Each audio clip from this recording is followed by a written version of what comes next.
Selamat datang calon relawan Palang Merah Indonesia. Hari ini kami akan menyampaikan materi tentang sejarah Palang Merah Internasional dan Palang Merah Indonesia. Mudah-mudahan Anda nanti setelah menjadi anggota, Anda akan memahami bagaimana kegiatan dan gerakan dari Palang Merah Internasional dan Palang Merah Indonesia.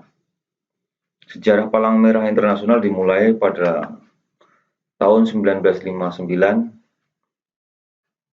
dengan adanya pertempuran Solferino antara Austria dan Wina. Pada 1 jam pertama pertempuran terjadi banyak korban yang meninggal dan terluka, dan pada saat itu ada seorang pedagang yang melalui lokasi pertempuran tersebut melihat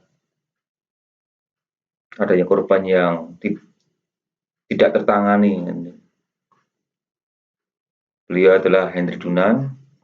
Kemudian setelah melihat kejadian tersebut, beliau menulis buku Un Souvenir de Solferino atau Memory of the Solferino, atau dalam bahasa Indonesia yang adalah Kenangan Solferino. Buku itu ditulis pada tahun 1862, kemudian di dalam buku itu mengusulkan adanya 2 gagasan, yakni membentuk organisasi sukarelawan yang disiapkan untuk menolong korban perang. Kemudian gagasan yang kedua adalah membuat perjanjian internasional untuk melindungi korban perang serta melindungi para relawan yang membantu Dinas Kesehatan Militer. Maka Henry Dunant punya kata-kata bijak, yaitu adalah Siamo tutti fratelli, kita semua bersaudara. Maka pada tahun 1863 dibentuklah ICRC, tapi awal berdirinya bernama dengan International of the Wounded, yaitu pertolongan pada korban yang terluka. Kemudian berubah namanya menjadi ICRC, International Committee of the Red Cross. Adalah suatu organisasi kemanusiaan yang netral, tidak berpihak dan mandiri, yang semata-mata melaksanakan tugas kemanusiaan untuk melindungi kehidupan dan martabat korban-korban perang dan kekerasan dalam negeri, serta memberi bantuan kepada mereka yang membutuhkan. Ini mandat ICRC adalah melindungi dan membantu korban konflik bersenjata, mempromosikan HHI, hukum internasional kemanusiaan, hukum pre-kemanusiaan internasional. Kegiatan ICRC adalah memberikan bantuan, memulihkan hubungan kerja, memulihkan hubungan keluarga, maksud saya, kemudian kunjungan tahanan, dan diseminasi. Nah, kemudian orang-orang yang di luar, orang-orang Swiss, karena ICRC ini terbatasannya anggotanya 25 orang dan harus warga negara Swiss. Maka orang-orang yang di luar negara Swiss pengen juga berkiprah dalam kegiatan kemanusiaan ini. Karena ada aturan seperti itu, maka didirikanlah yang namanya Liga Perhimpunan Palang Merah yang berdiri pada tahun 1919 di Prancis, China. Dengan ketua pertamanya adalah Henry B. Davidson, yaitu seorang anggota Palang Merah Amerika. Anggota pertamanya adalah Amerika, Jepang, Prancis, Italia, dan Inggris. Tahun 1983 berubah nama menjadi Liga Perhimpunan Palang Merah dan Bulan Sabit Merah. Tahun 1991 nama berubah lagi menjadi Federasi Internasional Perhimpunan Palang Merah dan Bulan Sabit Merah. Ini berfungsi sebagai badan koordinasi antar perhimpunan yang mengkoordinasi negara-negara yang punya lambang-lambang yang mempunyai kegiatan Palang Merah, yang beranggotakan seluruh perhimpunan nasional. Misinya adalah untuk meningkatkan taraf hidup bagi yang membutuhkan dengan memobilisasi kekuatan kemanusiaan. Mandatnya adalah koordinator perhimpunan nasional dalam bantuan bencana alam, teknologi, dan kesehatan. Kegiatannya promosi prinsip dasar dan nilai-nilai kemanusiaan, tanggap bencana, kesiapsiagaan bencana, kesehatan dan perhatian kepada masalah kesehatan masyarakat, kemudian pengembangan kapasitas organisasi. Mandat Perhimpunan Nasional ini membantu pemerintah dalam menyelenggarakan kegiatan kemanusiaan sesuai dengan Konvensi Jeneva, Statuta Gerakan, dan prinsip dasar gerakan. Yang kedua adalah membantu pemerintah dalam mencegah penyakit menular, promosi kesehatan, mengurangi penderitaan manusia, dengan membantu meningkatkan kesejahteraan sosial dan kesehatan melalui edukasi, pendidikan masyarakat, maupun program kemasyarakatan. Membantu pemerintah dalam melakukan kegiatan tanggap darurat emergensi untuk membantu korban konflik bersenjata sesuai dengan Konvensi Jeneva dan korban bencana alam, serta memberikan bantuan lain dalam situasi darurat selama yang dibutuhkan. Membantu pemerintah dalam diseminasi hukum kemanusiaan internasional dan sosialisasi prinsip dasar dan pencegahan terhadap penyalahgunaan lambang.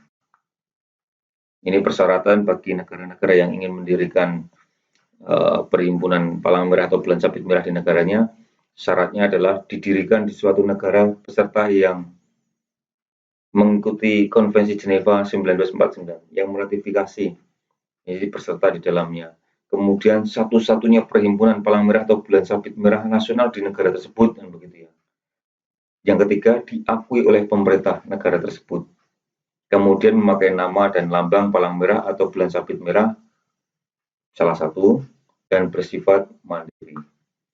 Prinsip dasar gerakan palang merah dan bulan sabit merah yang pertama itu adalah kemanusiaan, keinginan memberi pertolongan tanpa membedakan korban, baik agamanya, sukunya, warna kulitnya, pokoknya selama namanya manusia maka dibantu. Mencegah dan mengatasi penderitaan sama manusia, menumbuhkan saling pengertian, persahabatan, kerjasama, dan perdamaian abadi bagi sesama manusia. Semua manusia adalah saudara, seperti yang dikatakan Henry Donan tadi, siamo tutti fratelli, bahwa kita semua saudara. Kesamaan, prinsip yang kedua adalah kesamaan. Ini tidak membuat perbedaan atas dasar kebangsaan, ras, agama, atau pandangan politik. Jadi kalau melakukan kegiatan kemanusiaan, semuanya sama perlakuannya. Tujuannya mengurangi penderitaan manusia sesuai dengan kebutuhannya dan mendahulukan keadaan yang paling parah secara proporsional. Ras dan agamamu tidak penting untukku, hanya kenyataan bahwa kamu menderita. Jadi semuanya dianggap sama. Perlakuannya sama, bantuannya sama. Tidak dibeda-bedakan karena kedekatan keluarga, karena agamanya sama, karena satu sukunya. Maka semua manusia sama dalam pelayanannya. Proporsionalitasnya, dan aku akan merawatmu berdasarkan tingkat keparahan penderitaanmu, kata Louis Pasteur. Kenetralan, menjaga kepercayaan dari semua pihak, tidak memihak atau melibatkan diri dalam pertentangan, jadi netral. Kemandirian, membantu pemerintah dalam bidang kemanusiaan, mentaati peraturan negaranya, kemudian selalu menjaga otonomi, sehingga dapat bertindak sejalan dengan prinsip-prinsip gerakan palang merah.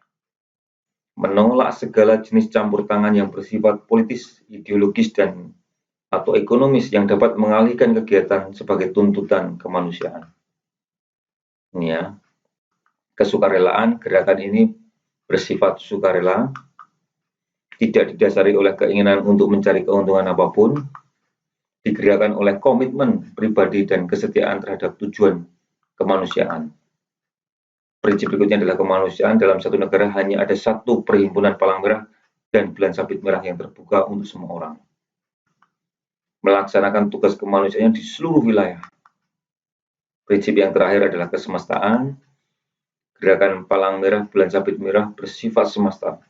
Kapan saja, di mana saja, setiap saat untuk membantu kemanusiaan.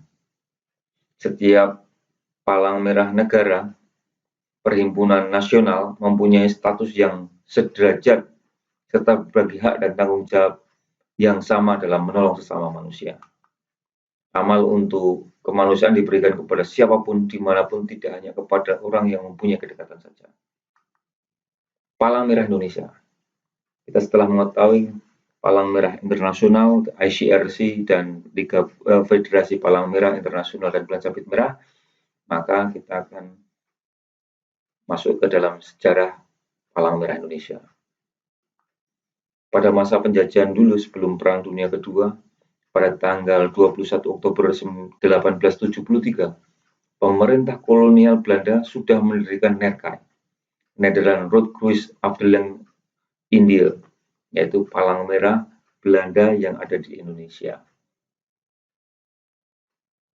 Pada tahun 1938, Dr. R.C.L. Senduk dan Dr. Badur Johan merintis berdirinya suatu Badan Palang Merah Nasional. Tetapi rancangan ini ditolak oleh pemerintah Hindia Belanda penjajah pada saat itu. Pada tahun 1940, rencana ini dikemukakan lagi, tetapi ditolak kembali. Akhirnya Jepang masuk pada tahun 1942 sampai 1944, maka rencana pendirian Palang Merah Indonesia dikemukakan lagi, tetapi ditolak oleh pemerintah Jepang.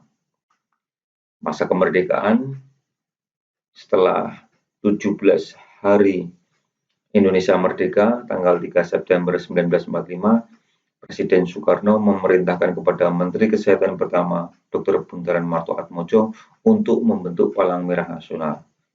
Maka pada waktu itu kemudian dibentuklah suatu panitia 5 pembentukan Palang Merah Indonesia pada tanggal 5 September 1945 yang terdiri atas ketuanya Dr. Raden Muchtar, Dr. Badur Johan sebagai penulis, anggotanya Dr. Johana, Dr. Marjuki, dan Dr. Sitanala.